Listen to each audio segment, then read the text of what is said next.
The crime boss was drinking plain water when he suddenly noticed a girl across from him eating a hamburger with french fries stuffed inside. That way of eating was exactly the same as his daughter's when she was little, but he had seen with his own eyes that his daughter died in a car accident many years ago. At first, he thought he was just imagining things, but the next second, the girl walked over and handed him a hamburger in both hands. Even that small gesture was identical to what his daughter used to do. 18 years earlier, the man had stolen a large batch of jewelry. Among them was a golden pendant, the most precious piece, which he gave to his daughter as a birthday gift. But soon Uncle Hat and his men chased after him. To escape, the man slammed on the gas and sped away recklessly. Because he was driving too fast, he crashed head-on into a Maybach coming from the opposite direction. At the moment he was captured, he saw his own car explode and thought his daughter had been killed. What he didn't know was that in the Maybach was also a father and daughter. The father lost his leg while rescuing the man's little girl from the burning car, and he decided to adopt the crime boss' daughter as his own. Time passed, and 15 years later, the man was finally released from prison.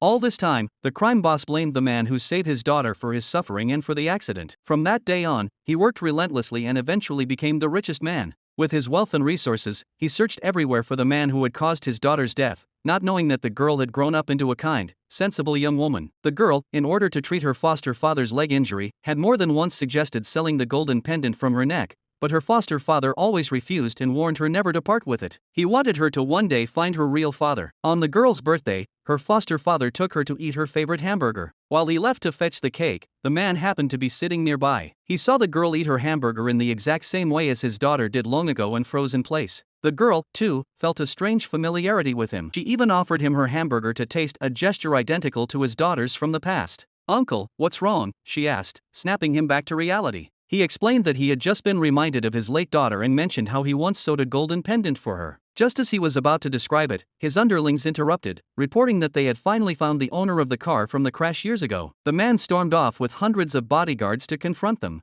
By coincidence, after the birthday celebration, the girl didn't return home with her foster father. When the foster father got home, he instantly recognized the man as the girl's biological father. Before he could explain, he kicked him to the ground, accusing him of murder and forcing him to kneel and apologize to his dead daughter. He tried to defend himself, saying he was not a killer, but that only enraged him further. He grabbed an iron rod to strike him, but just then the girl returned. Both froze in shock.